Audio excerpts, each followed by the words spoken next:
एवं अस्य अंगिनो निर्विकल्पकस्य लय विक्षेप कषाय रसास्वाद लक्षणाश्चत्वार विघ्नाः संभवन्ति। उरोक्त अंगी जो निर्विकल्पक समाधि है उसके प्रति 4 विघ्न माने प्रतिबंधक हो सकते हैं। कौन 4 विघ्न है? तो लय, विक्षेप, कषाय और रसास्वादनो। उसमें सबसे पहले लय आता है। लयस्तावत् अखंडवस्तनवलंबनेन चित्तवृत्तिर्निद्रा। बाह्य वस्तुओं को भी अवलंबन नहीं किया, अंतर्मुक्त तो हो गया, किंतु अंदर में भी अपना जो अद्वैत ब्रह्म स्वरूप अखंडाकार वृत्ति करते हुए अखंड चैतन्य जो आत्मा है उस वस्तु को भी आलंबन नहीं किया। अब क्या होगा? नींद आएगी और क्या होगा? बाह्य विषय भी नहीं रहा, आंतर भी कोई नई विषय पकड़ेगा तो सोएगा वो। यही कथा हुई इसके साथ। अखंड वस्तु के अनवलंबन करने से, अवलंबन न करने से चित्तवृत्ति निद्रा आकार को प्राप्त कर गई। वास्तव में लय भी 2 प्रकार के हैं। देखो नीचे टीकाकार कहते हैं लयोद्विविधा। पहला कौन सा है? चिरकाल मुक्त दृष्ट अंग सहित निर्विकल्पक समाध्यभ्यास पाठवेन अति तप्त लोहतल क्षिप्त जल बिंदुवत तैल रहित दीपवत दीप कलिकावच्च प्रत्यक भिन्ने परमानंद चित्तवृत्तिर्लय प्रथम। ये लय योग बोलते हैं, है कि नहीं? लय योग में यही होता है। वास्तविक समाधि है लय, वो निद्रा नहीं है। इसे दूसरा है वो यहां लिया जा रहा है प्रतिबंधक। पहले वाला प्रतिबंधक नहीं, वो तो हमारा लक्ष्य है। उसमें होता क्या है बता दिया। चिरकाल से प्रयास करते करते मुक्त अष्टांग सहित चिरकालम माने चिरकाल पर्यंत उक्त जो अष्टांग है उसके सहित निर्विकल्पक समाधि का अभ्यास करते करते करते करते पटुता आने से पाठवेन वो स्थिति हो गया आपके चित्त की जैसे मानो तप्त लोह वाले कढ़ाई है, उसमें जल पिंडो डाल दो, कहाँ गायब हो जाएगा, गायब स्वाहा हो जाएगा, बस वाष्प और खत्म, पता ही नहीं चले। उसी प्रकार से सारा जगत गायब हो जाएगा। अथवा दूसरा दृष्टांत देते हैं, तप्त लोह तल में क्षिप्त जल बिंदु के समान अथवा तैल रहित दीप की कलिका के समान एकदम लोप हो जाएगा। तेल खत्म होगा तो क्या होगा? दीपक बुझ जाएगा। सर्वृत्तियां किसी भी आकार को प्राप्त करने से निवृत्त हो जाएंगे, उन्हें वृत्तियां ही उत्पन्न नहीं होंगे। फिर क्या रह जाता है? प्रत्येक भिन्न परमानंदे चित्तवृत्तिर्लय। प्रत्येक भिन्न परमानंद में ही चित्तवृत्तियों का लय हो जाना, यही वास्तविक मोक्ष है। यह पहला लय है, यह लय योग का लक्ष्य है। वो यह प्रतिबंधक रूपेण हमें नहीं लेना है, वो तो लक्ष्य है, वो तो अभिष्ट पदार्थ है। फिर प्रतिबंधक भूता लय कौन सा है? द्वितीयस्तो मूर्छावस्थावद आलस्यन चित्तवृत्ति वायु शब्दादि विषयग्रह अनादरे सती। आपने क्या किया है? जैसे मूर्छा आदि में हो जाता हो वैसे आलस्य आदि दोष के कारण से चित्तवृत्ति ने क्या किया? वायु शब्द आदियों को ग्रहण नहीं करता, उसे ग्रहण करने में भी आदर नहीं रह गया, और भीतर प्रत्यगात्म स्वरूप या अनोभासनात् प्रत्यगात्म स्वरूप को भी अवभाषण नहीं करता है। स्वरूप अनोभासनात् फिर क्या हो जाएगा? वृत्ति का वृद्धि स्तब्धि भाव लक्षण निद्रारोप स्यात्। तब सारी वृत्तियां स्तब्धि भाव रूपा एक निद्रा नामक वृत्ति विशेष को प्राप्त कर जाते हैं। वह द्वितीय लय है। उस द्वितीय लय हमारे लिए प्रतिबंधक है। तथा आद्यम अंगीकृत्य, आदि तो हमारे लिए अनुकूल है, लक्ष्य है, वो उसको स्वीकार करते हैं। किंतु द्वितीय से विघ्नत्वेन, जो दूसरा है वही क्या है? विघ्न स्वरूप है, प्रतिबंधक है। तत्यागाय तत्स्वरूप महा अखंडेति। उसके बाद आता है दूसरा प्रतिबंधक, दूसरा विघ्न, दूसरा प्रतिबंधक कौन है? विक्षेप। विक्षेप का अर्थ क्या? अखंड वस्तुनवलंबनेन चित्तवृत्ते अन्यावलंबन विक्षेप। अखंड वस्तु का अवलंबन नहीं किया किंतु चित्तवृत्ति ने बाह्य किसी वस्तु का अवलंबन कर लिया, अन्य वस्तु का अवलंबन कर। पहले में अन्य वस्तु का अवलंबन भी नहीं है, आंतर वस्तु का भी अवलंबन नहीं है, आंतर बाह्य उभय रहित था, वो निद्रा है। अब आंतर तो नहीं ग्रहण किया किंतु बाह्य वस्तु अन्य को ग्रहण कर लिया। बाह्य का तात्पर्य ये घटपटादि नहीं लेना, जो कि आपके अंदर विषय सुख वृत्ति है, दुख वृत्ति है, चिंता है, संशय, ये सारी चीजें अंतःकरण की वृत्तियां। आंतर विषय का तात्पर्य हमारे यहाँ पूरे प्रकरण में यही रहेगा, प्रत्येक अभिन्न चैतन्य वस्तु, अखंड वस्तु, ये हमारा आंतर वस्तु मुख्य। बाकी जो आंतर कहा जाता है अंतःकरण का चीज को लेकर के, वो भी बाह्य है। अखंड वस्तु के दृष्टिकोण में अंतःकरण के द्वारा भाषी जो है, साक्ष्य भाषी जो कहा जाता है, सुख दुख आदि, वो आंतर जो कहेंगे वो भी बाह्य ही है। किसके दृष्टिकोण में? अखंड वस्तु का दृष्टिकोण। इसे बाह्य किसी वस्तु ग्रहण करने का मतलब ये हुआ, बैठे तो हैं वो मनोराज्य कर रहे हैं,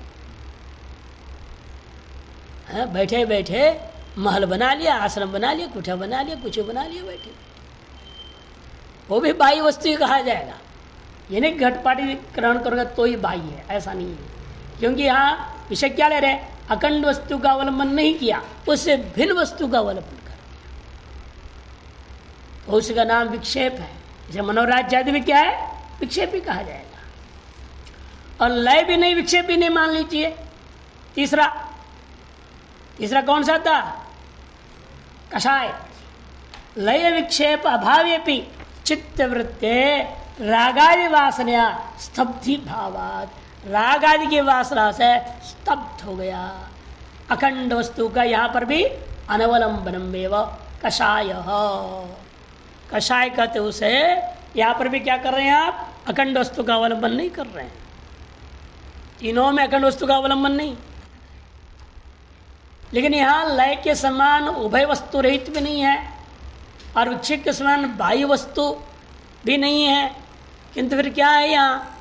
किंतु रागादि से जन्य वासनामयी चित्तवृत्ति रहेगी। बाह्य विषय आलंबन भी नहीं, आंतर विषय आलंबन भी, किंतु स्वप्न के समान वासनामयी विषय को आलंबन किया। वो जो वासनामयी विषय है, मनोराज्य भी इसी कोटि में आ जाएगा। वासना के कारण से मनोराज्य कर रहे हो आप, इसलिए वो भी इसी कोटि में आ जाता है। स्वप्न के समान वृत्ति हो जाए, जगे हुए बैठा हुआ है, ध्यान करने के लिए बैठा हुआ है, ध्यान लगाने के लिए बैठा हुआ था, लेकिन वासना की वजह से वासनामयी एक दृश्य बना करके उसमें लिप्त हो जाना, उसका नाम होता है कषाय। कषाय नामक प्रतिबंधक है। उनकी टीका बाद में देखिए, पहले और भी देख लो, समाप्त करो। शास्त्रवाद क्या है? अखंड वस्तु अनवलंबनेनापि। अब क्या है? अखंड वस्तु के यहाँ भी अवलंबन नहीं है। चारों ही में क्या है? अखंड वस्तु का अवलंबन नहीं करता। लेकिन यहाँ क्या हुआ? अब इसको चित्तवृत्ति है, सविकल्प आनंद आस्वादनम रसास्वाद है। सविकल्प समाधि से जन्य जो आनंद है उसी में रसास्वादन करते बैठ जाएगा। सविकल्प समाधि से अनेकों प्रकार की रिद्धि सिद्धियां मिलते हैं। तत्रय संयम का, इसीलिए धारणा ध्यान समाधि तीनों एक साथ हो जाए किसी भी एक विषय में, उसका नाम संयम हो गया। और अलग अलग संयम का अलग अलग फल, सत्य संयमाद, अस्त्य संयमाद, ब्रह्मचर्य संयमाद, हर चीज़ का संयम होता है। सूर्य संयमाद, चंद्र संयमाद, अलग अलग सिद्धियों का वर्णन, पूरे विभूति पाद इसी से वर्णन किया गया। ये सविकल्प समाधि से विभिन्न प्रकार विभूतियाँ प्राप्त होती हैं। उन विभूतियों से विलक्षण आनंद अनुभव होगा, लेकिन वो क्षुद्र आनंद है, लेकिन उसी आनंद के रसास्वादन करते हुए मस्त रह जाता है। इसका नाम रसास्वाद। चौथा प्रतिबंधक, जब तक उससे भी वैराग्य नहीं होगा तब तक आगे निर्विकल्प समाधि में आप नहीं जा सकेंगे। इसलिए विभूति पाद में वर्णित विभूतियों के बारे में खुद उसी पाद में कह दिया, समाधाव ते अंतराया।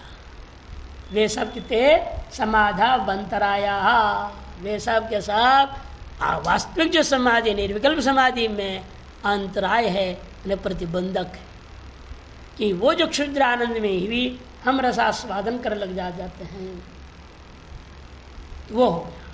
इसलिए समाधि आरंभ समय सविकल्प आनंद आस्वादनम वा, समाधि के आरंभ समय में ही कई बार क्या होता है, सविकल्प आनंदाकार वृत्ति होती है, उसी का आस्वादन करने लग जाता है, उसका भी नाम रसास्वाद है।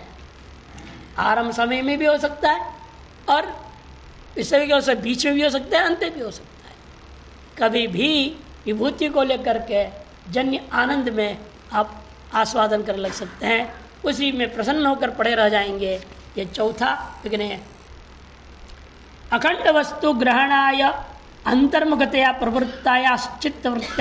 देखो इसमें क्या हो गया, अखंड वस्तु को ग्रहण करने के लिए अंतर्मुक्त हुआ, लेकिन चित्तवृत्त है, चिद अनवलंबन, उस अखंड वस्तु का अवलंबन किए बिना क्या किया इसने, अनवलंबन ग्रस्त त्रस्त पक्षीवत, त्रस्त पक्षी के समान, त्रस्त है वो, त्रस्त पक्षी के समान पुनर् वायु विषय ग्रहणाय प्रवृत्ति, पुनः वायु विषय को ग्रहण करने में जो प्रवृत्ति होती है उसका नाम विक्षेप होता है। जैसे त्रस्त पक्षी का दृष्टांत क्या था, उपनिषद का दृष्टांत है ये। इसको हमने अनेक तरीके से बताया गया कि आपको दिखाया है कि गांव के अंदर मेलाओं में क्या होता है, एक आदमी बैठता है, चादर बिछा देता है, अन्य कार्ड रख देता है, ज्योतिषी बन के बैठता है। वो जो पक्षी रखा है, चाहे वो कबूतर हो, चाहे वो तोता हो, चाहे कोई भी पक्षी हो, वो पक्षी को पहले कैसे किया उसने, उड़ क्यों नहीं रहा, भाई खोलते उठ के चले जाना चाहिए था।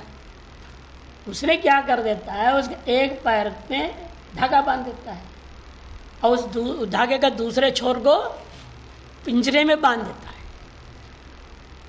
और अंदर उसको छोड़ देता है। शुरू में कुछ दिन तो उसको खाना पीना नहीं देगा, भूखा भूखा परेशान रहेगा। जब परेशान रहेगा वो क्या करता है, तब त्रस्त पक्षी परेशान हो गया, त्रस्त हो गया, वो चाहता है कैसे हम निकले बाहर और कुछ खाने पीने मिल जाए।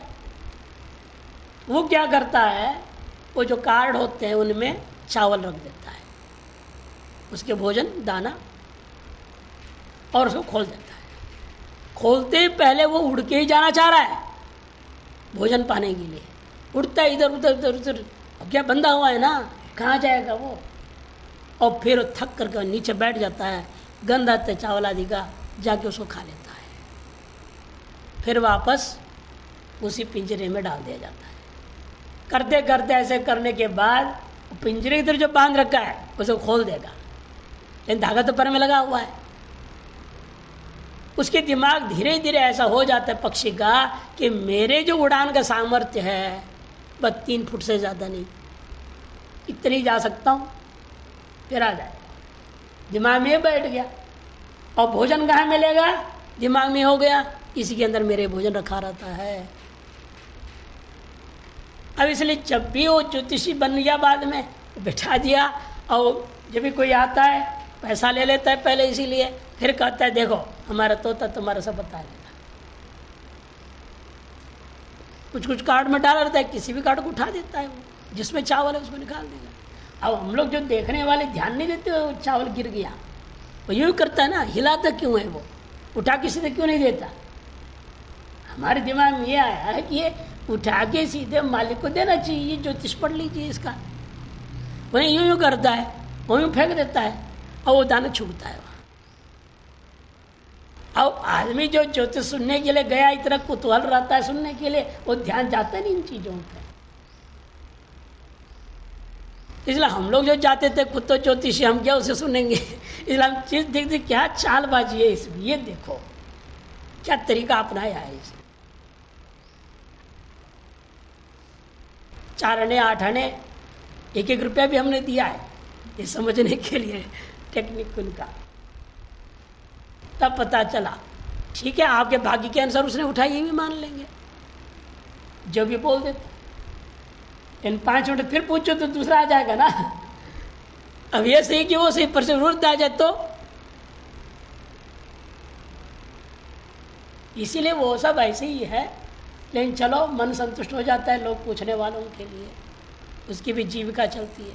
और त्रस्त पक्षी का वहाँ से दृष्टांत है, वो जिस प्रकार से निकलना चाह रहा है वैसे ये भी क्या करता है, पुनर्वायु विषय ग्रहण आया, हो गए थे अंतर्मुख अखंड वस्तु को ग्रहण करने के लिए, लेकिन वहां जाने के बाद अखंड वस्तु पर उसकी वृत्ति नहीं बनी, अब वो बाहर निकलना चाह रहा है इसे। और किसी भी वायु विषय को ग्रहण करने लगता है, उसका नाम विक्षेप होता है। तृतीय विघ्नम माह लय विक्षेपेति। रागादि त्रिविधा, रागादि भी 3 प्रकार के हैं, बाह्या, आभ्यंतरा, वासना मात्र उपाश्चेति। बाह्या पुत्रादि विषया, आभ्यंतरा मनोराज्यादय, असंस्कार रूपा वासनामया। इसलिए विक्षेप में हम लोग बाह्य जो रागादि विषय वो ले लेंगे, बाह्य पुत्रादय, और आभ्यंतर जो मनोराज्य सुख दुख आदि है, हाँ पूर्व जो प्राप्त सुख आदियों का स्मरण करते रहेगा, है ना, वो जो चीज़ें हैं वो भी पूर्व विक्षेप में ही ले सकते हैं। लेकिन तीसरा है वो यहाँ लेना पड़ेगा, जो है वासनामय है, संस्कार रूपा वासनामय, संस्कारात्मक है, स्वाप्निक विषय के समान विषय की परिकल्पना करके वो बैठ जाता है, जिसमें केवल वासना मात्र बीज होता है। मनोराज्य में वासना मात्र नहीं होता है, वह कारण जब बैठता है तो बाह्य कोई चीज को वो देख लेता है, देख लिया तो फिर वो मन में आ जाता है, उसमें उपयोगी सहकारी जो संस्कार हो जग जाते हैं।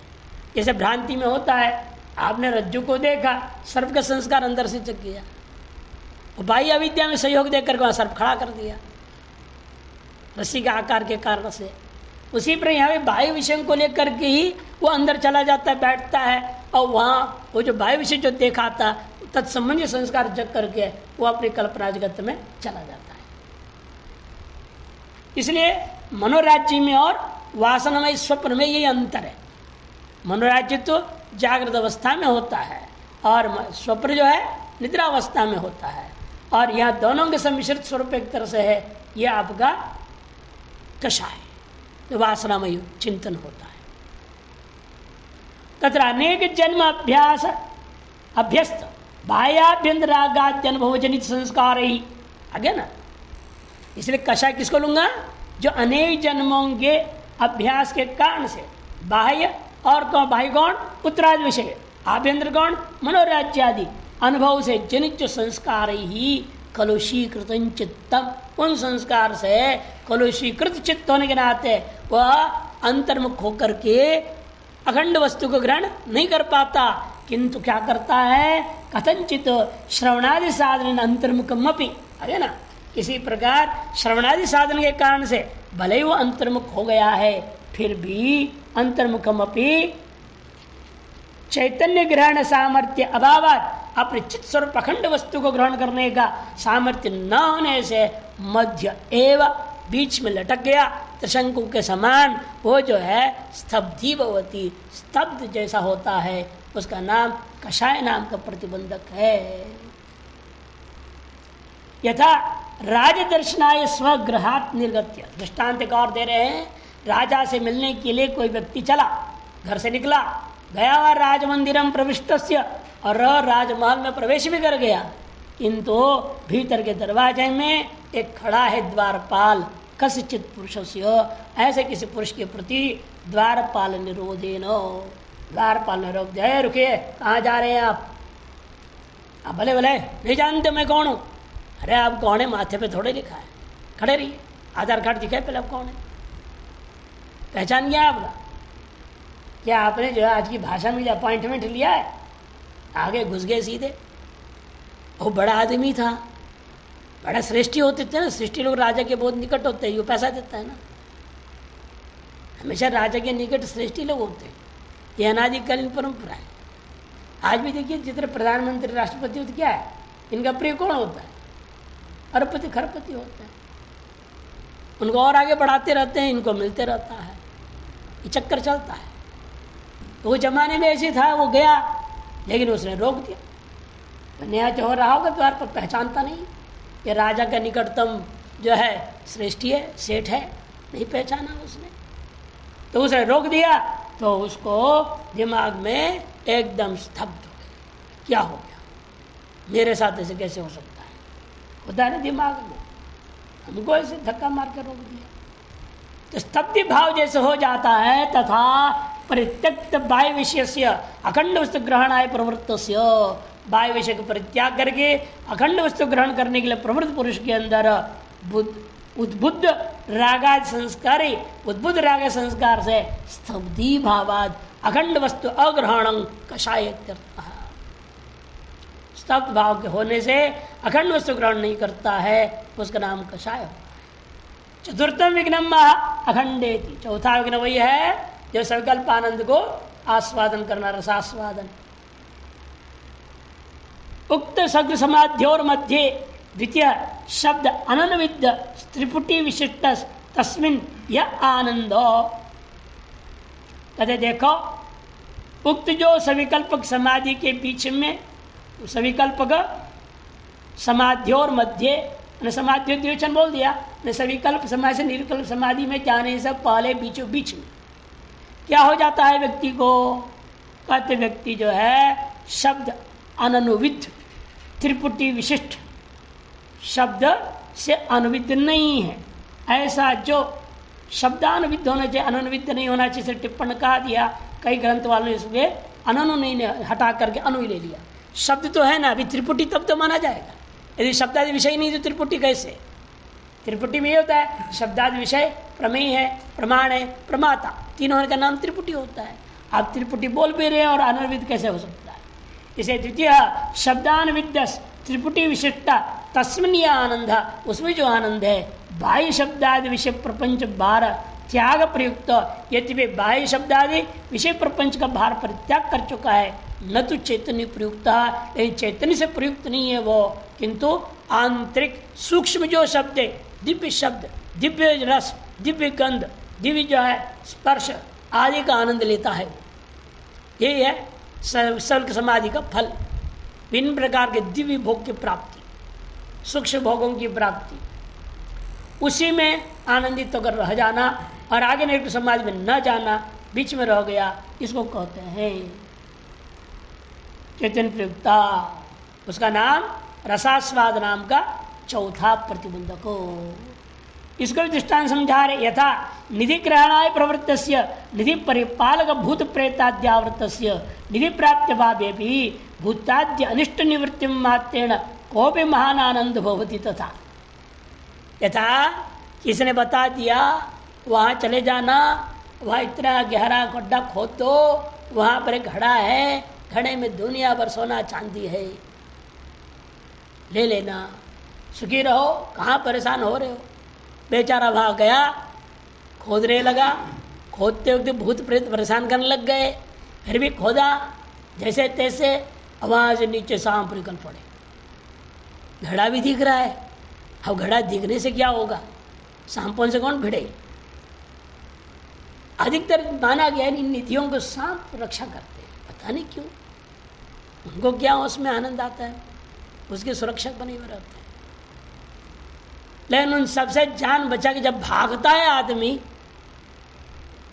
उस समय जो आनंद होता है वैसे आनंद ऐसे विकल्प आनंद है। ऐसे उन्हें भूत प्रेतों से जान छुड़ाया, सांप से जान छुड़ा लिया, भले वो निधि मिली भी नहीं, निधि के चक्कर में गया था वो। वही समझा रहे हैं, निधि प्राप्ति के अभाव में भी निधि ग्रहण आय प्रवृत्त था, निधि के परिपालक कौन थे, वह भूत प्रेत आदि आवृत था। इसे निधि प्राप्ति का अभाव होने पर भी भूत आदि जो अनिष्ट थे उनसे निवृत्ति मात्र से कोपि महान आनंद भवति, उस व्यक्ति को विशेष आनंद अनुभव होता है। तथा सविकल्प समाधौ अखंड वस्तु अनवलंबनेन, सविकल्प समाधि में भी अखंड वस्तु का अवलंबन न करने पर भी नित्य आनंद रसास्वादन भावे अपि, नित्य जो आनंद है उसके रसास्वादन न होने पर भी अनिष्ट बाह्य प्रपंच निवृत्ति जन्य आनंद, अनिष्ट जो है बाह्य प्रपंच की निवृत्ति जनी जो आनंद है, उस सविकल्प रूप आनंद है, वह ब्रह्मानंद की अपेक्षा से वह क्षुद्र है, तो भी उसमें ही ब्रह्मानंद का भ्रम हो जाता है। ब्रह्मानंद भ्रमेण उस आनंद को आस्वादयति, तद उसका नाम रसास्वाद मित्यर्थः। अथवा लक्षणांतर समाध्यारंभे निर्गुण समाधि आरंभ काले अनुभूयमान सविकल्प आनंद त्याग असहिष्णुतया पुनः तस्व आस्वादनम रसास्वाद इत्यर्थः। निर्गुण समाधि के आरंभ के समय में पूर्व में प्राप्त जो सविकल्प समाधि का आनंद है उसको त्याग नहीं कर पाता है। कई लोगों को होता है, हमने कई बार बताया, दो व्यक्तियों का दृष्टांत है। एक तो डॉक्टर थे त्यागी जी, वो घर से निकल आए आश्रम में, हमारे रायवाला में बहुत बढ़िया एकांतिक, इतना बढ़िया जगह है, हम यहाँ आ जाएंगे रहेंगे। हाँ ले लो कमरा, रहो, भजन करो, स्वाध्याय में जाओ, भाग लो। आए हफ्ता भर थे और कहा कि नहीं हम आश्रम का भोजन नहीं खाएंगे। मत खाओ, आपने बना के खाओ। वो भी व्यवस्था दे दिया उसको। 3 दिन तक इधर से ब्रेड लाया, कभी बिस्कुट लाया, कभी कुछ लाया। रोटी बनाना तो आता नहीं, सब्जी आदि बनाना आता है नहीं, जिंदगी और पतरी बना के खिलाई। अब यहाँ आके कैसे काम चलेगा। 9वें-10वें दिन गाड़ी में फिर पैक करके वापस चला गया। एक और आए बड़े, वो भी त्यागी जी थे, उनका भी नाम त्यागी था। वो पहुँचे, वो सब हमारे इनके मित्र थे। वो भी आए और आए तो वो तो 3 दिन भी नहीं रह पाए। आश्रम में भोजन खा रहे हैं सब कुछ, ये कहते यार बिल्कुल सन्नाटा लगता है, ये क्या है, ये कहाँ अकेलेपन, बड़ा बुरा लग रहा है, तो कोई बात नहीं कर सकता किससे, कुछ क्या है, टीवी है आपके यहाँ, अरे कोई समाचार तो देख के मन बहला ले। मैंने कहा ऐसा नहीं होगा। मैंने माता जी को पहले बोल दिया, तो टीवी रखती है, अभी भी रखती है। मैंने उसको घुसने नहीं देना टीवी देखने के लिए, साधना करने आया है, आप विक्षेप पैदा करोगे, मना कर दिया था। वो दरवाजा बंद करके देखती थी, उसको पता नहीं लगे। वो तीसरे क्या चौथे दिन सवेरा पता चला तो गायब हो गया। कब निकल गया पता नहीं चला किसी को। वो भी कार लेके सब पैकिंग करके आ गए, तो पूरा बस्तर उस्तर सारा लेकर। इसीलिए निर्विकल्प समाधि आसान थोड़ी अंतर्मुख हो जाना। तो सविकल्प समाधि का आनंद छोड़ सकता है क्या?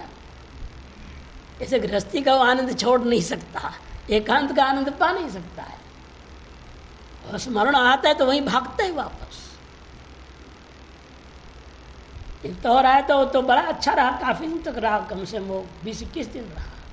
फिर कहने लगा क्या करें महाराज, पोता बुला रहा है। ले भाई, पोता का आकर्षण आ गया, तो पोता बुलाया तो चला गया। इसलिए ये सांसारिक आनंद से ही निवृत्त नहीं हो पा रहा है बेचारा। और समाधि के आनंद से कैसे मुक्त होगा साधक? ये वही सबसे बड़ा प्रतिबंधक हो जाता है। जो सविकल्प समाधि जन्य जो क्षुद्र आनंद है, वही रसास्वादन रूपा आनंद आस्वादन जो है वह चौथा प्रतिबंधक है। अनेन विघ्न चतुष्टि विरहितम चित्तम। अब आगे बढ़ते हैं। मान लीजिए ये चारों विघ्न प्रतिबंधक से रहित आपकी चित्त हो गया, विरहितम चित्तम, विशेषण इनका अभाव हो गया, रहित हो गया आपका चित्त। निद्रा पर विजय हो गया, विक्षेप पर विजय, कषाय पर विजय, रसास्वादन पर विजय पा लिया आप। तब निर्वात दीपवद अचलम सत अखंड चैतन्य मात्रम अवतिष्ठति यदा तदा निर्ग समाधि है। निर्वात दीप के समान गीता 6 अध्याय 19वें श्लोक में कहा, यथा दीपो निवातस्तो निंगते स्वपमा स्मृता। आगे मूलकारी कहेंगे इस श्लोक को, पहले गौड़पाद कारका देंगे शायद तदुक्तम से, तीसरी जो है प्रकरण का 44 और 45वां श्लोक देंगे पहले गौड़पादकारी का, उसके बाद गीता को भी देंगे। या संक्षेप में कहा जाए, निर्वात दीप के समान अचल है आपका चित्त। ऐसा अचल होकर सत अखंड चैतन्य मात्र में अवस्थित हो जाता है। जो जब यदा तदा ऐसा जो चित्त है तब वह चित्त निर्विकल्प समाधि को प्राप्त हो गया, यूँ समझें। इत्युच्यते तदुक्तम, इस विषय में कारिकाकार कहते हैं, मांडव्य कारिकाकार। निर्विकल्प समाधि के भी अभ्यास करनी पड़ जाती है, उस बीच में कई बार चारों तंग कर देते हैं। इसलिए कह दिया सर्वकल्प समाधि से निर्विकल्प समाधि के आने के बीच में ये जो चार प्रतिबंधक है, लय विक्षेप कषाय और रसास्वादन, जब जब भी आवे हमें करना क्या चाहिए? लये संबोधे चित्तम विक्षिप्तम शमयेत पुनः सकषायम विजानीयात शम प्राप्तम न चालये नास्वादेद्रसं तत्र निस्संग प्रज्ञया भवे। मांडव्य कार्य का 3:44-45। लये संबोधे चित्त, जब जब आपका चित्त निद्रा की ओर चले जाए तुरंत उसको वहां से बाहर लाइए। उसे निवृत्त करने के लिए चित्त को संबोधित मैंने जगा दीजिएगा। चित्त को जाड्यता आदि का परित्याग करने के लिए यथासंभव उपाय कर लेनी चाहिए। चित्तम उद्बोधित, चित्त को जो उद्बुद्ध कर देना। ठीक है, लय रहित हो गया है किंतु विक्षेप युक्त हो जाए तो विक्षिप्तम शमयेत पुनः, चित्त जब जब विक्षेप युक्त हो लग जाए तदा तदा जिन जिन विषयों की ओर बार बार भागता है उन विषयों में दोष दर्शन करना शुरू, उसे विरक्त हो जाओ। अब वहां जाएगा नहीं वो। दो ही तरीका विरक्त होने का है ना, या तो दुनिया से आपको धोखा धक्का हो जाए, दो धकार आ जाएंगे ना तो थोड़ा वैराग्य हो जाता है, और अंदर शास्त्रजन्य विवेक से वैराग्य हो जाए वो पक्का टिकता है। इसे पहले धकारों से ही होता है, आदमी धोखा खाता है या धक्का दी जाती है वहां से, पत्नी लात मार दी, बच्चों ने लात मार दिया, करे क्या फिर? चल बाबा जी के आश्रम चले, तो वैराग्य हो जाता है कुछ कुछ। लेकिन यहाँ आने के बाद सत्संग आदि किसे यदि शास्त्रजन्य विवेक द्वारा सगल संसार के विषयों की अनित्यत्व, मिथ्यात्व, क्षणिकत्व आदि के विवेचन करते हुए यदि सकल विषयों के दृढ़ वैराग्य हो जाए, जिसका नाम पर वैराग्य है, वशगार संज्ञा वैराग्यम, वो हो जाए विषय वैराग्यादिना चित्तम शमये, चित्त को वापस अपने उसी अखंड वस्तु का लय में विलीन करने का प्रयास करें। बहिर्मुखता परित्यज्य अंतर्मुखम कुर्याद इत्यर्थ। और फिर भी मान विक्षेप भी नहीं है, लय भी नहीं है, किंतु कषाय तंग कर रहा है तो वासनाएं बार बार उठ खड़ी होती है। सकषायम विजानीयात, कहते कषाय के तो आपको उसे पहचानना पड़ता है, उसको पहचानो किस प्रकार की वासना है, और उसको जान करके उसकी विपरीत वासना जो शास्त्र में वर्णित है उसका अभ्यास करो। विपरीत, इसलिए पहले उस कषाय को पहचानो, जानो किस तरह के कषाय बार बार, किस तरह की वासनाएं बार बार आ रहे हैं, और इसकी विपरीत वासना क्या है उसको आप अभ्यास करो। हमेशा लोक वासना शास्त्र वासना से काटी जाती है, इसलिए लौकिक विषय का वासनाएं जब जगती है उसके विरोधी शास्त्र विषय वासनाओं को अभ्यास करनी चाहिए। इस प्रकार से करने पर जब शम प्राप्त हो जाए तो दोबारा उस शम से विचलित नहीं होनी चाहिए, न चालिए। ठीक है, वो भी नहीं करता हूं, लेकिन ये जो सभी समाजजन्य आनंद है उसके रसास्वादन को हम कैसे रोकें? नास्वाद रसन तत्र निसंग प्रज्ञया भवे। एक ही तरीका है, उस आनंद को भी दृश्य समझो और अपनी असंगता का चिंतन करो। हम असंग है, तो इस आनंद के साथ संग कैसे होगा? अतः यह संग अनुचित है, भ्रम है, कल्पित होने से दृश्य है, मिथ्या है। इन हेतुओं के द्वारा उसको भी काट देना है। रसास्वादन को त्याग करके अपने असंगता आदि गुण चिंतन के द्वारा, निस्संगता आदि प्रज्ञा के द्वारा, बुद्धि के द्वारा आप जो है अपने स्वर पे वापस उसको प्रतिष्ठित कर दें। देखिए टीका में थोड़े से, उक्त रागादि कषाय सहित चित्तम यदा भवे तदा विजानीयात् इयं रागादि वासना बाह्य विषय प्रापिका न तो अखंड वस्तु प्रापिका। ऐसे चिंतन करना शुरू कर दो।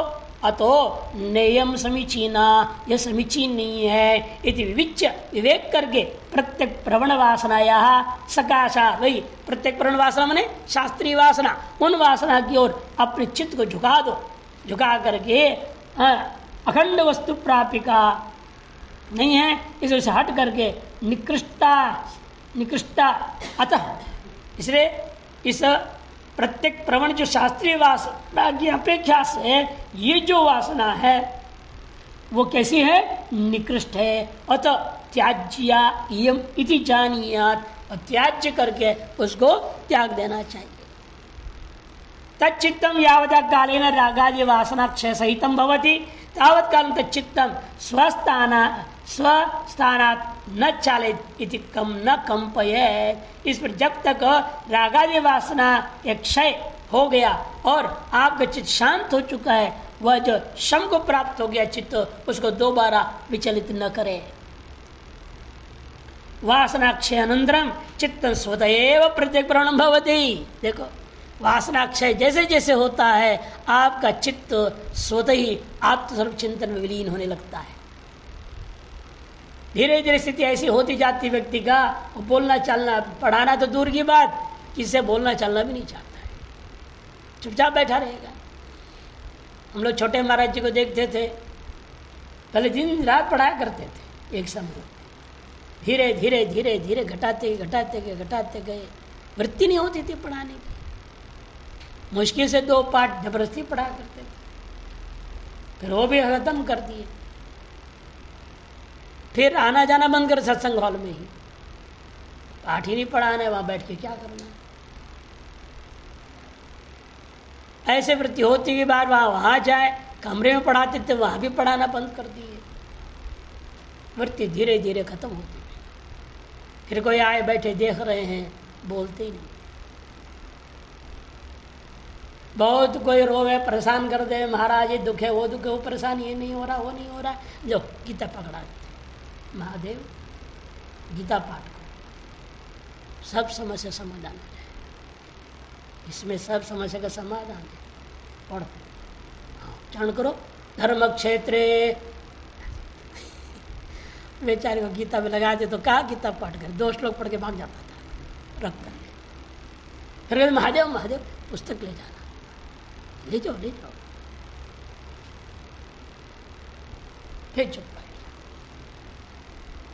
बाद में वो भी खत्म हो गया। चाहे जितना रोध हो, सुख दुख सुनाते रहो, कोई मतलब शांत हो जाता है, फिर व्यक्ति चलती नहीं। तो विषय प्रपंच भार त्यागजन्यम जो न आस्वादित नान भवेत तदयुक्त निस्संग प्रज्ञा। रसास्वादन के लिए उपाय यही है, निस्संगता की प्रज्ञा, विचित वृत्ति बनाओ, जिसको भगवान ने कहा है गीता में, प्रजाहाति यदा कामान सर्वान पार्थ मनोगतान आत्मन्यव आत्मना तुष्टो सत प्रज्ञस्तदोच्यत इति। तस्मात् लयादि विघ्ना भाव विशिष्ट चित्तस्य चिन्मात्रत्य अवस्थानम निर्विकल्प समाधि इत्यर्थः। इस प्रकार से चतुर्विध प्रतिबंधक रहित इस चित्त की सारी वृत्तियां चित्त रूप में अवस्थित हो जाना, इसी का नाम निर्विकल्प समाधि होता है। इस प्रकार से निर्विकल्प समाधि का स्वरूप निर्देश के माध्यम से यथामिति किंचित विचार्यते है। अब स्वयं अपनी ओर से टीकाकार या कुछ अपनी बुद्धि के अनुसार विचार करते, सिद्धांत कथन करने के बाद पंचभूमिकोपेत चित्त से भूमिका त्रिपरित्यागेन अवशिष्ट भूमिका द्वयम समादृत्युच्यते। वास्तव में 5 भूमिका से युक्त चित्त हुआ करता है, उनमें से भूमिका त्रय से रहित होकर के अवशिष्ट जो 2 भूमिका हैं वह प्रथम भूमिका सविर्ग समाधि की और दूसरी भूमिका निर्विघ्न समाधि की होती है। ये कौन से हैं? कास्ता पंचभूमिका क्षिप्तम मूढ़म विक्षिप्तम एकाग्रम निरुद्धंचीति पंच चित्त भूमिका। ये जो है अपने व्यास भाष्यकार ने योग सूत्र के में अंदर कथन किए हैं, प्रथम पाद के ही दूसरे सूत्र में कहे हैं। भोजदेव ने भी कहा अपने भोजवृत्ति में, तत्र आसुर संपत् लोकशास्त्र देह वासनासु वर्तमानम क्षिप्त मित्युच्यते है। उनमें सबसे पहला वाला है क्षिप्त, जो आसुर संपत्ति है, लोक शास्त्र और देह की वासनाओं में व्यर्थ। शास्त्र से तात्पर्य यहाँ स्वर्ग आदि संबंधी विषयों में ही निरंतर रहने वाला क्षिप्तमित्युच्यते है। निद्रा तंद्रादि ग्रस्तम चित्तम मूढ़मित्युच्यते। और नहीं, निद्रा तंद्रादि से ग्रस्त जो चित्त है उसको मूढ़ कहा करते हैं। और कादाचित ध्यान युक्तम बहिर्गमनशीलम अपनी उक्त क्षिप्ता विशिष्टतया विक्षिप्तम चित्तमित्युच्यते है। कभी कभी ध्यान आदि में भी लग जाता है, बहिर्गमन स्वभाव वाला होते भी उक्त क्षिप्त की अपेक्षा से विशिष्टता यही है इसका, वहाँ जैसे वो निद्रा तंद्रा आदि में चला जाता है और किंतु कभी कभी ध्यान आदि में चला जाता है। इतना ही अंतर है क्षिप्त और विक्षिप्त में। तत्र क्षिप्त मूढ़यो समाधित्व शंकैव नास्ति। अरे क्षिप्त और मूढ़ अवस्थाओं को तो समाधि नाम तो दी नहीं जा सकते, वहाँ इतना शब्द का प्रयोग ही नहीं होगा, इसमें कोई शंका ही नहीं। विक्षिप्त हेतु क्षेत्र से विक्षिप्त क्षेत्र में विक्षेप अंतर्गतया दहनांतर्गत बीजवत चित्त से सद्य एवं विनाशात तदापि न समाधि स्यात्। चित्त जो है विक्षेप के अंतर्गत होने के नाते दहनांतर्गत बीज के समान वह चित्त भी उसी विषय के साथ विलीन हो जाने के कारण से वहाँ भी समाधि का अवसर नहीं है। इसलिए एकाग्रता में पतंजलि सूत्र, एकाग्रता को तीसरे पाद के 12वें सूत्र में ध्यान आदि कथन करने के बाद वर्णन किए हैं। शांतोदितो तुल्य प्रत्ययो चित्त से एकाग्रता प्रणाम इति अस्य अर्थ। इसका अर्थ आदि पर विचार करेंगे।